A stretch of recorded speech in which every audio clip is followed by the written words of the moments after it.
एक बात अपने जीवन में सदा उतार करें। घर में अगर तुलसी का क्यारा है तो तुलसी महारानी हमें ये बता देती है कि हमारे घर में सुख आने वाला है कि दुख आने वाला है। जैसे शनि अपना प्रकोप दे रहा है या शनि उतर रहा है, ये किसी से पूछने की जरूरत नहीं पड़ती, अपने आप मालूम पड़ जाता है। कैसे? शनि कथा अगर आपने सुनी हो तो उसमें व्याख्यान आता है शनि कथा में, पांव की चप्पल बार बार टूट रही हो,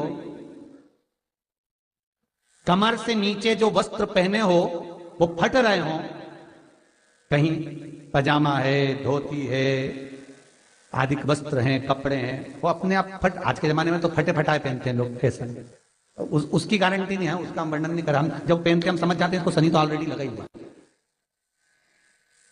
जब उनका घुटना घुटनी सब फटा हुआ दिखता है तो उसमें लग जाता है कि शनि पहले से लग गया बापड़ा, उनके पहने से तो मालूम पड़े। शनि का नियम है, शनि कथा कहती है पांव की चप्पल बार बार टूट रही हो, घिस गई हो, बद्दी टूट रही हो, कुछ कर रही हो, और अगर कमर से नीचे जो वस्त्र पहने हो वो अपने आप फट रहे हो, समझ लेना कि शनि पांव से प्रवेश कर रहा, मतलब अपनी प्रखरता शनि दिखा रहा। किसी मंदिर में गए महाराज और वहां जाने पर चप्पल चली गई तो समझ लेना शनि की कुदृष्टि अब पड़ना बंद होना चालू हो गया। कितना सुंदर कहा है महाराज। जूता चप्पल आज के जमाने में तो फैशन हो गई साहब, घर की चप्पल अलग होती है, बाहर की चप्पल होती है। लोग घर में चप्पल किचन तक में पहन के जाते हैं। अरे पानी ले जाओ सीओर से। रसोई घर में लोग चप्पल पहन कर जाते हैं, जहां भगवान का प्रसाद बन रहा है, जहां अन्नपूर्णा निवास कर रही है, और पूछो तो किचन की चप्पल है तो माथे पे रख लो। तुम अपनी माँ को जरूर देखना है एक बार, वो बूढ़ी माँ कितनी बार किचन में चप्पल पहन कर गई, मुझे जरूर फोन कर बताना। बूढ़ी माँ रसोई घर में आज भी बिना चप्पल के जाती है, और बहुओं की कहीं एड़ी नहीं फट जाए, ठंड नहीं बैठ जाए, इसलिए ये रसोई घर तक में चप्पल पहन कर जाती है। सूर्य नारायण की कथा पढ़ना, शनि महाराज की कथा पढ़ना, और गरुड़ पुराण की कथा पढ़ना, जिन जिन कथाओं का हम व्याख्यान करें उसको पढ़ना जरूर हो। क्या लिखा है? घर के अंदर जब चप्पल जाती है, रोग, बीमारी, कष्ट, तकलीफ चालू हो जाती है। तुमने चप्पल क्यों पहनी? ठंड नहीं बैठ जाए, रोग नहीं बैठ जाए। घर के अंदर उतना बढ़ गया, एक कालीन बिछा दो, एक दरी बिछा दो, मोटा आसन बिछा दो जिस पर तुम चल लो। जरूरी है कि कई लोगों को हमने ये भी देखा कि कालीन पर भी चप्पल पहन के चलते, और ब्राह्मणों को भोजन परोस रहा है, गुरुजन को भोजन परोस रहा है, ठाकुर जी की थाली बना रहा है, ठाकुर जी का थाल लगा रहा है, तो भी चप्पल है पांव। तेरा क्या होगा रे कालिया, क्या होगा? विचार तो करो। देह पड़ी रे जाए यहीं पर,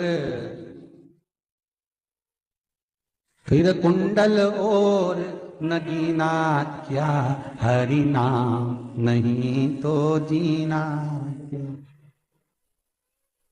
अभी भी सुधर जाओ रे, अभी भी सुधर जाओ, नहीं सुधरो तो सिधर जाओ रे, या तो सुधरो नहीं तो सिधरो, थोड़ा सुधरो। रसोई घर में अन्नपूर्णा रहती है। रसोई घर में शिव महापुराण की कथा कहती है जब भगवान शंकर को मां जगत जननी भोजन करा रही थी, शंकर जी ने वर मांगा था अन्नपूर्णा से। ए अन्नपूर्णे, तुम मेरे घर के बच्चों का भरण पोषण कर रही है। इस मृत्यु लोक में जितने मनुष्य जन्म लेते हैं ये मेरे पुत्र कहलाते हैं। तो अन्नपूर्णा ने कहा चिंता मत करना भोलेनाथ, जिस जगह पर एक स्त्री, बेटी, कन्या या घर की बहू या बूढ़ी माँ भोजन बनाएगी, उस जगह पर मैं अन्नपूर्णा उसके शरीर में प्रवेश करूंगी। रसोई घर नहीं होगा, वो मेरा और तुम्हारा मंदिर कहलाएगा। अब मंदिर में चप्पल पहनकर भोजन का निर्माण करना ये श्रेष्ठता है। एक आसन पटक लो आप रसोई घर के अंदर, जिस आसन पे खड़े होकर आप भोजन बना लो, मोटा सा आसन रख लो, चप्पल की जरूरत ही नहीं। श्रीमद् भागवत कथा कर रही है तुलसी का मात्र, तो शनि अपनी दृष्टि बता देता है। शास्त्र कहता है जब घर के अंदर प्रवेश करने के, जब आप घर में प्रवेश करें तो कोने में चप्पल को उतार दें, बाहर जगह नहीं है तो घर के अंदर प्रवेश कर लेफ्ट में चप्पल को उतार दें, और 7 या 3 कदम के अंदर चप्पल उतर जाना चाहिए घर के अंदर में। और उसके बाद अगर चप्पल अंदर प्रवेश कर रही है तो राहु केतु शनि के साथ प्रवेश करते हैं, जिसके घर में बीमारी कभी पीछा नहीं छोड़ती। शनि कथा, सूर्य की कथा का स्मरण करिए, आपको मालूम है। पहचान हो जाता है। महाराज तुलसी बता देती है कि आपके घर की दशा क्या है। बार बार जल डालने के बाद भी तुलसी सूख रही है, बार बार आप पूजन कर रहे हैं, पाठ कर रहे हैं, तो भी तुलसी के दल सूख रहे हैं। तुलसी बता देगी कि तुम्हारे घर में तकलीफ आने वाली है, कष्ट आने वाला है, सूख रही है। किसी ने जरूर कुछ ना कुछ ऐसा है कि इसमें घर में तकलीफ आएगी, तुमने लगाया फिर सूखी, फिर लगाया फिर। तुलसा महारानी बता देती है कि कष्ट है। और जिस गमले की तुलसा घेर घमोर हो, फलित हो, आनंद में हो, तो उस घर में फिर दुख नहीं आता, समृद्धि खुद बढ़ती चली। जिन शंकर भगवान को आप जल चढ़ाते हो, जिन ठाकुर जी से आप लाड लड़ाते हो, जिन भगवान कृष्ण का आप स्मरण करते हो, राधा रानी का आप नाम जाप करते हो, जिस परमात्मा का आप भजन कर रहे हो, कीर्तन कर रहे हो, नाम जाप कर रहे हो, नाम स्मरण कर रहे हो, उससे तुम्हारा एक संबंध होना चाहिए, एक रिश्तेदारी होना चाहिए। और उससे जब तुम्हारा कोई संबंध रहेगा, उससे जब तुम्हारी कोई रिश्तेदारी रहेगी, तो उस रिश्तेदारी में जैसे ही आपके प्राण छूटे, और छूटते से ही आप जब गए, तो जाते ही आप कहोगे कि कृष्ण से मेरा ये संबंध है, वो मेरा पुत्र, वो मेरा भाई, वो मेरा बेटा, वो मेरा सगा, वो मेरा रिश्तेदार, वो मेरा कुटुंबी, वो मेरा पुत्र। जब कहोगे तो तुरंत प्रवेश हो जाए। महाराज भगवान से संबंध होना चाहिए। कई लोग भगवान को सवेरे से रिझाने बैठते हैं तो भगवान को बनी बनाई बात कहते हैं, ये पाठ कर लो, ये पाठ कर लो, ये पाठ कर लो, ये स्तुति कर लो, सारा बना बनाया। तुमने अपने दिल से कौन सी स्तुति गाई? तुमने अपने दिल से कौन सा भगवान को निवेदन करा, कौन सा नमन करा?